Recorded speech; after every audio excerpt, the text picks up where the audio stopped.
É verdade, eu estou de férias. Nesse nosso Ichigo das 10 ou 22 horas, eu estou de férias. Depois de 50 anos, eu estou de férias. E já tem alguns dias que eu estou de férias. Então, você sabe o que significa estar de férias depois de 50 anos? Então, que eu estava com quantos anos? 15. E aí, 15 anos, eu entrei num mundo dos horrores. E foi piorando, piorando, piorando, piorando. E quanto mais eu queria sair, mais eu ficava envolvida. Quanto mais eu procurava encontrar soluções, mais embaraçado ficava tudo. E eu continuei firme, olhando, focando. Imagina, tinha 15 anos. E aí eu fui fazendo o que era possível, né?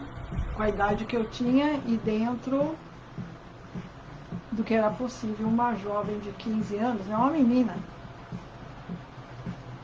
sair para o mundo e comprar os desafios, né? Então foi isso que aconteceu. E aí eu aprendi com o tempo, né? Muitas coisas. Muitas coisas. Ultrapassei muitos momentos que muita gente já ficou para trás por muito menos. Então, o que eu acho interessante nessa minha jornada é que uma vez eu ouvi uma história, né, que era assim. Então, você cresce ouvindo que quem tem olhos na terra de cego é rei. E eu cresci ouvindo isso, né? Olha, quem tem olhos na terra de cego é rei. Legal. Mas lá na frente, quando eu já estava com uns 27 para 28 anos, eu aprendi que quem tem olhos na terra de cego errou. Quem tem olhos na terra de cego errou. Não é rei? Errou. Mas por que errou? É muito simples. Porque quando você vê o que ninguém vê, então você está errado. Entendeu? Então você está errado. E essa é a questão. Porque todo mundo dizia para mim que eu estava na direção errada, que eu via tudo errado, que eu não tinha os pés no chão, que a minha cabeça era devaneios, que eu vivia de sonhos. E quando eu resolvi botar os pés na terra para viver, né, como adulta racional, eu cometi os piores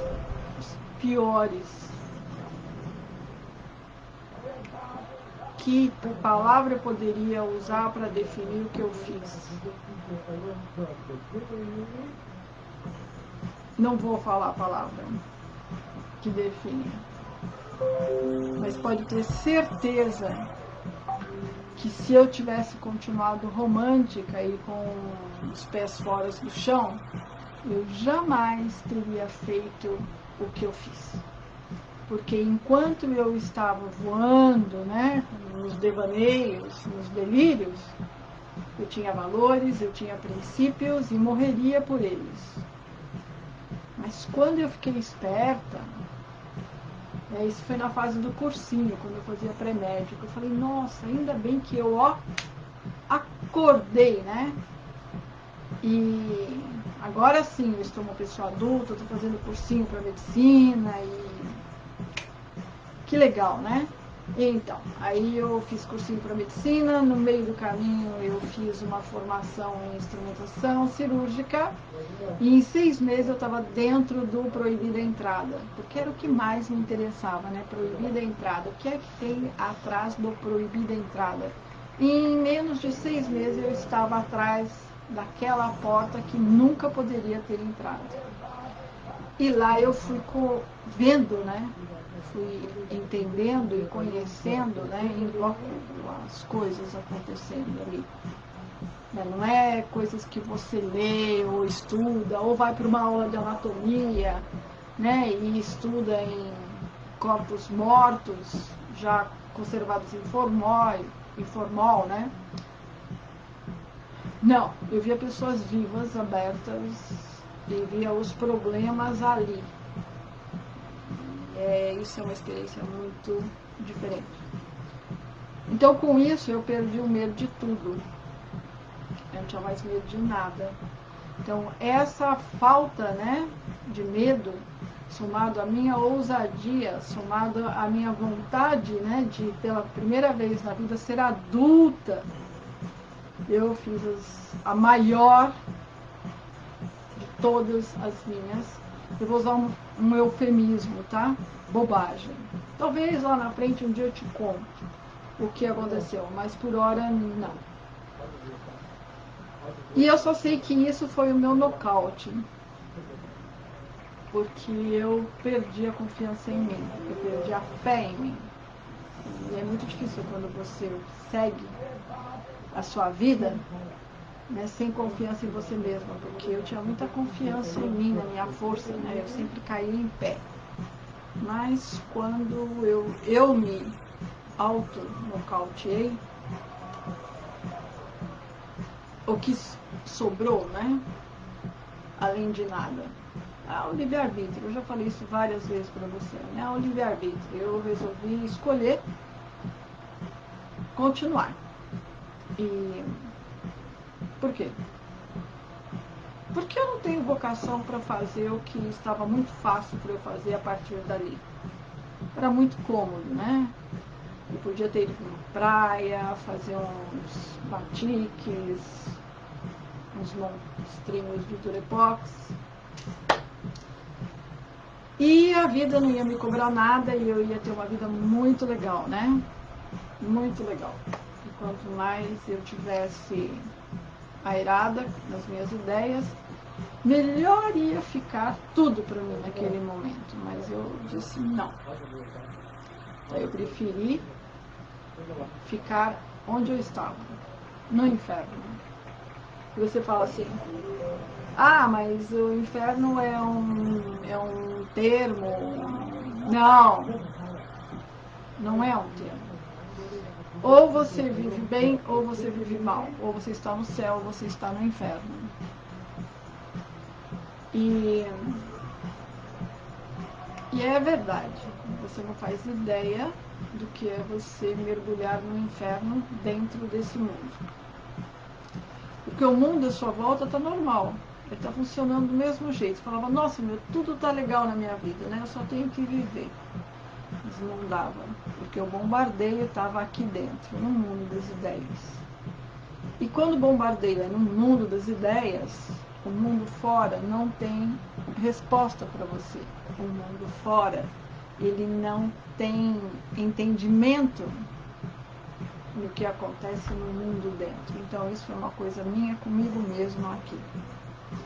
E eu era muito nova, não entendia nada, tinha toda uma vida pela frente que eu não podia viver, eu tinha uma liberdade que eu não podia usufruir, eu tinha um dinheiro que eu não podia empregar, eu tinha um carro que não dava para dirigir. Eu tinha uma casa que não dava para morar. Eu tinha um ateliê que não dava para eu criar. Olha que vida legal, né? Mas era assim que eu estava e eu fiquei assim, olha, muitos anos. Eu passei os 20, eu passei os 30, eu passei os 40, eu passei os 50. E metade dos 60, que é onde eu estou hoje. Mas acabou. Quando eu tinha uns 20 e poucos anos, eu falava, eu vou dormir, porque eu sei que quando eu acordar, vai ter passado tudo. E eu dormia e acordava e estava pior. Aí eu passei muitos anos da minha vida falando assim, não, mas um dia isso vai passar e eu vou estar super bem. E eu ia ficando cada vez pior. Cada vez pior, cada vez pior. E o mundo não tem paciência para lidar com você. O mundo, ele segue em frente. Nem teu pai, nem tua mãe, muito menos irmãos, que eu não tenho, mas se eu tivesse também. Então é uma coisa de você com você mesmo. Então chega um momento na vida que você tem que se autoamparar, você tem que se autotolerar, você tem que se autossocorrer. Então eu tinha muita estratégia, né? Então qual era a minha estratégia? Quando os picos não estavam tão altos, eu aproveitava para fazer sei lá o que. Vou fazer. Melhor do que não fazer nada, né? Porque pelo menos fazendo você está indo para algum lugar. Se você não faz nada, você não vai para lugar nenhum. E o que não está em movimento é recolhido, né? Porque a água parada apodrece. Vento que não está em movimento estagna e então fica uma energia muito ruim. Então vento e água tem que estar sempre em movimento para estar vivo. E nós também. Se nós não estamos em movimento, nós não estamos vivos. Então eu gerava movimento, melhor do que ficar parado. Então isso é uma coisa que sempre teve comigo. Às vezes eu ia para casa de uma amiga minha e tomava ônibus errado.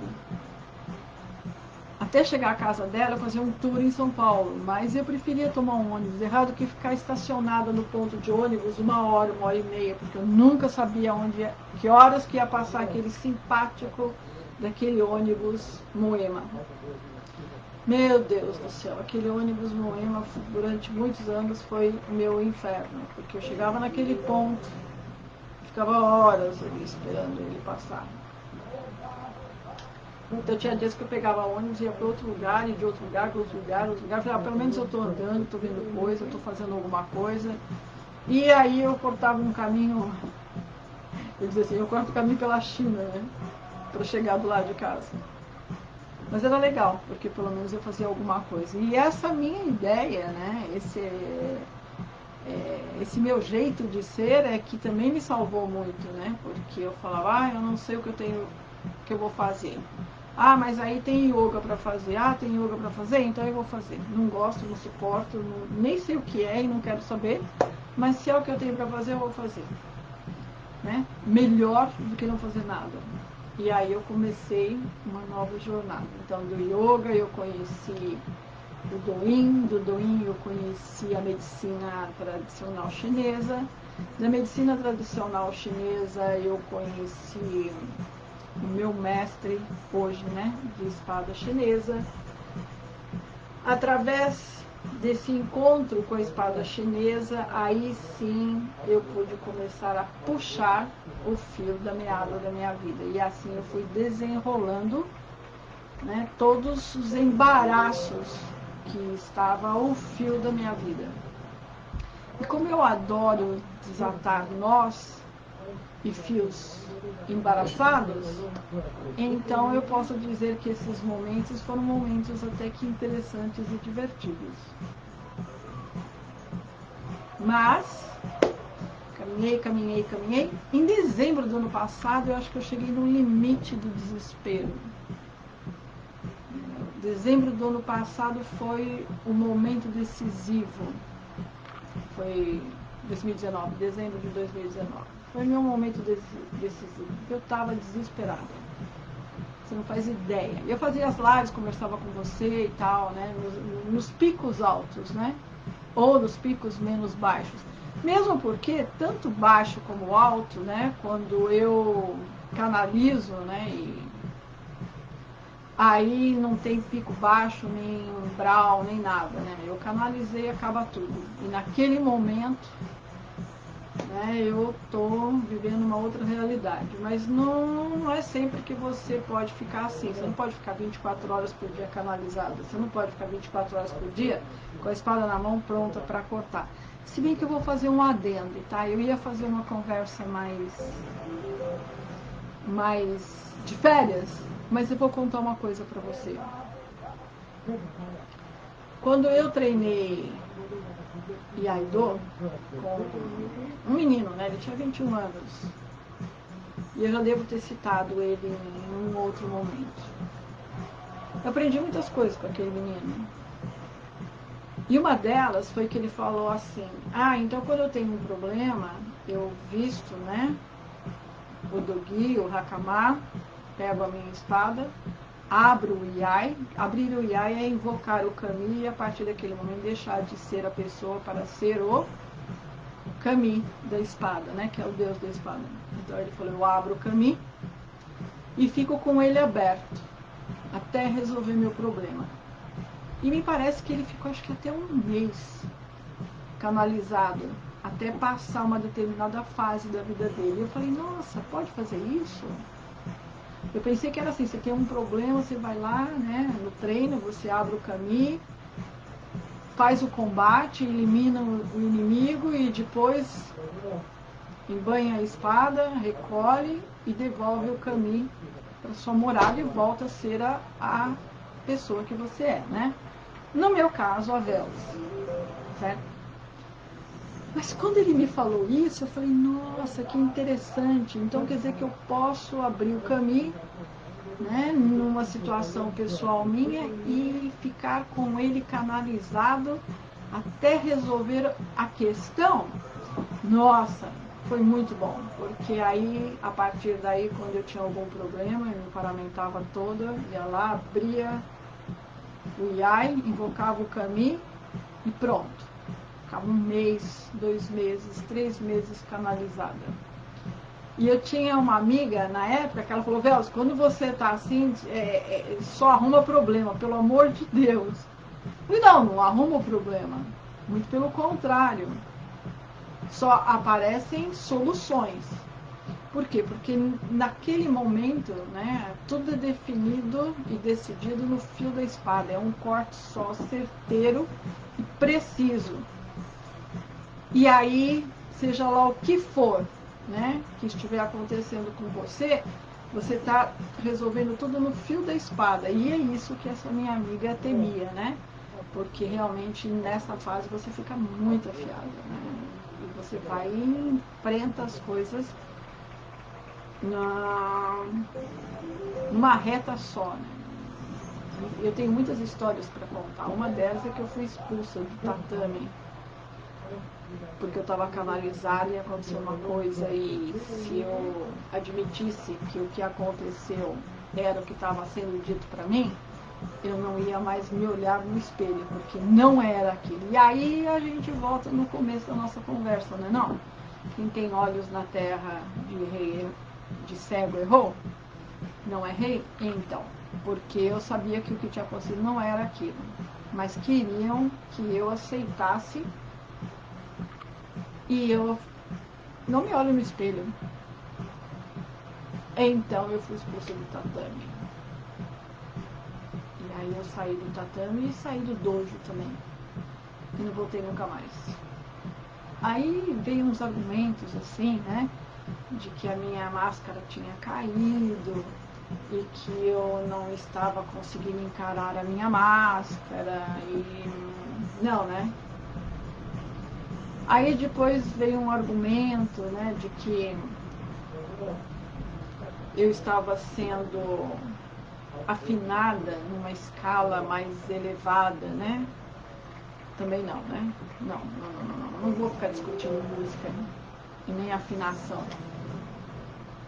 em função do que tinha acontecido, mas a questão não foi essa e também não vem ao caso agora. Mas é interessante você saber que o fio da espada, ele realmente, né, quando você está canalizado e com o Iai aberto, as coisas tendem a se resolverem.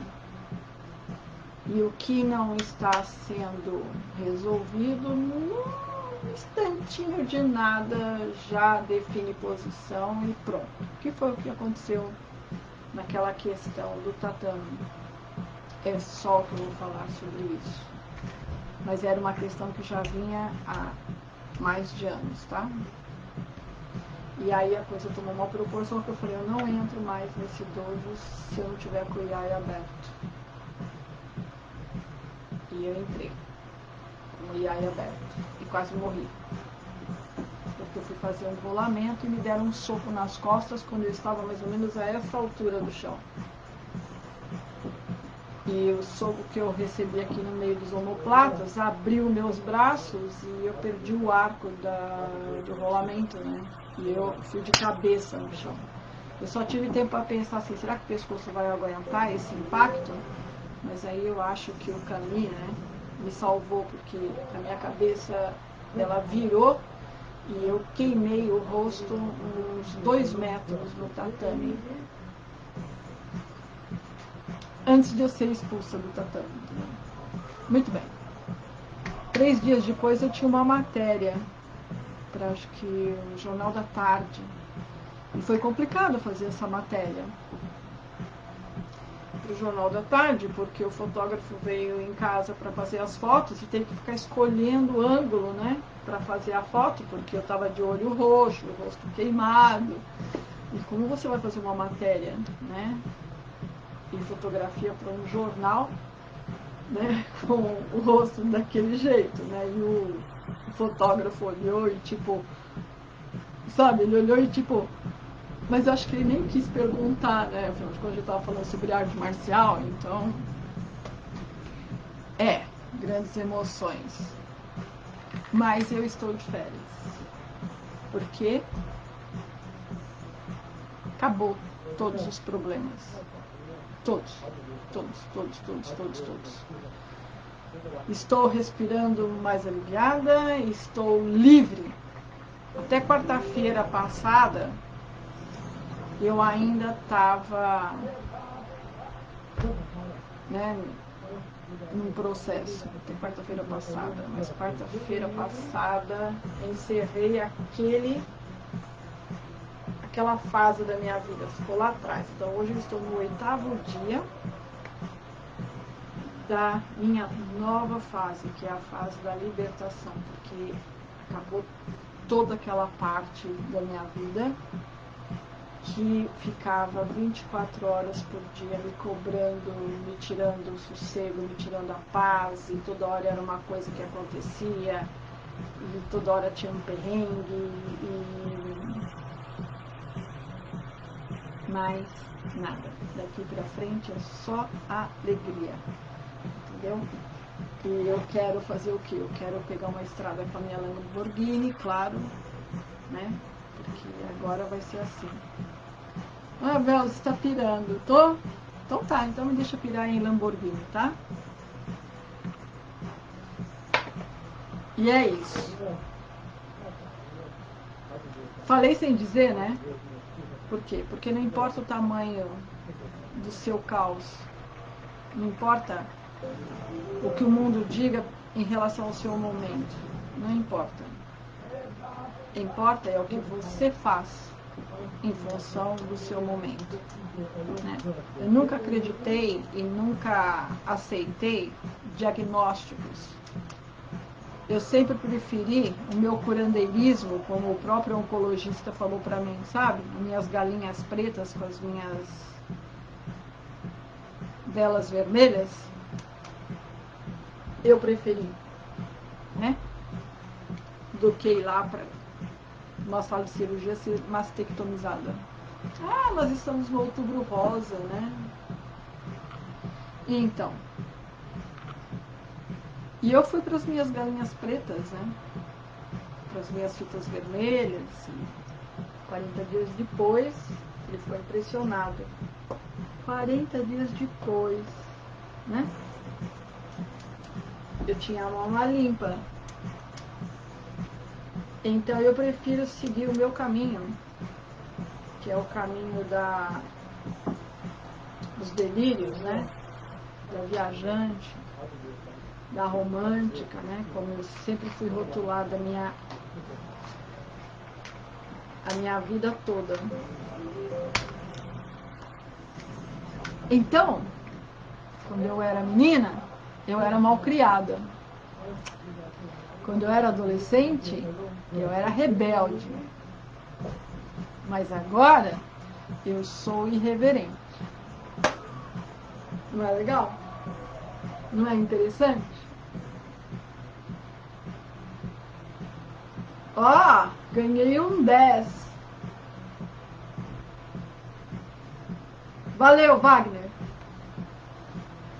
Ó, tem duas pessoas, vocês dois que estão aí. Dá pra conversar comigo? Ó, conversa aí, faz alguma pergunta. Monólogo é muito chato. Ó, um já fugiu. Eram dois, aí eu falei, ó, fugiu. Ficou só um. Vai ver que sou eu mesma, né? Será? Mas tudo bem, não tem problema não. Ah, começou a chover. Tá chovendo. E todo mundo morrendo de calor e eu aqui super bem. Não é interessante? Todo mundo morrendo de calor e eu extremamente refrescada. Então eu vou concluir falando uma coisa para você. A China resolveu a questão do Covid esquentando o corpo. Ontem eu recebi uma mensagem dizendo que o vírus ele tolera só 36 graus. Passou de 36 graus, ele morre. E que o calor que fez esses dias todos era uma estratégia, né? Uma estratégia, como fala? Do tempo. Olha, estão dizendo que eu... Ah, mas você riu, né? Só eu falei, bom passeio de Lamborghini, você tá rindo? Quem ri por último, ri melhor, tá? Ah, lá também tá chovendo. Olha que legal. Então, eu adoro chuva. Porque eu nasci sob um temporal de pedra. E minha mãe dizia assim, nossa, pela chuva de pedra que tá lá fora, já dá para ter uma ideia de quem tá chegando. Eu nasci sob chuva de pedra. E eu adoro temporal. Eu adoro tempestade. E vento. Gosto muito de vento. Mas então essa história da temperatura, a gente tem que pensar um pouco, sabe por quê? Porque é assim, né? Se o vírus ele não tolera, né, temperatura acima de 36 graus, então se a pessoa está com 37 graus, que é um estado febril, então a própria temperatura do corpo já mataria o vírus. Mas não é o que está acontecendo, não é não? A pessoa que está com vírus, ela tem febre altíssima e o vírus não morre. Mas na China, eles resolveram a questão esquentando o corpo. Porque corpo quente, o inimigo não entra. E isso é o Neijia, que é a força interna chinesa. Não deixar o inimigo entrar. Não é combater o inimigo dentro. É não deixar o inimigo entrar. Nós aqui deixamos o inimigo entrar para combater ele dentro. Seria o quê? Uma vacina, né? Então o inimigo entrou e a vacina vai criar todo um exército para quando ele entrar ser combatido aqui dentro. Mas na China não. Na China ele não entra. E o corpo tem que estar quente. Então aí eu te levo, né, uma questão. Se o corpo tem que estar quente, mas se a pessoa está com febre, o vírus não morre, então me parece que corpo quente é diferente de um corpo febril. Ah, agora nós estamos começando a chegar em algum ponto, né? E eu escrevi um manual da Hot Diet. Se você quiser, você entra em contato comigo pelo meu zap e solicita o manual que eu te mando em PDF, tá? É simbolicamente R$10, nada além. Mas no Hot Diet eu condensei a fisiologia do corpo quente. E, lógico, falando sobre o corpo quente, eu também estou falando sobre o corpo frio. E lá nós vamos discutir, através da dieta quente, a questão de como esquentar o corpo. E uma vez o corpo quente, né, o inimigo não entra, que é diferente de estar febril, tá? E é isso. Ok? Ó, dia 28 é meu aniversário, tá? 66 aninhos. Happy birthday for me. Happy birthday for me. Olha, eu não tomei nada, não cheirei nada, não respirei nenhuma fumaça, tá? Não fica viajando nas ideias. É que eu tô na véspera de aniversário e eu estou feliz. Só isso. Ok? Então, te vejo no vídeo Ikigai. Ikigai é a pedra fundamental do quebra-cabeça que nós estamos montando. Então vamos lá. Vamos para o vídeo Ikigai, tá? Que é o meu canal no YouTube, né? Aqui é onde nós estamos. E é isso mesmo. Então tá. Matane. A gente volta a se ver novamente, ok?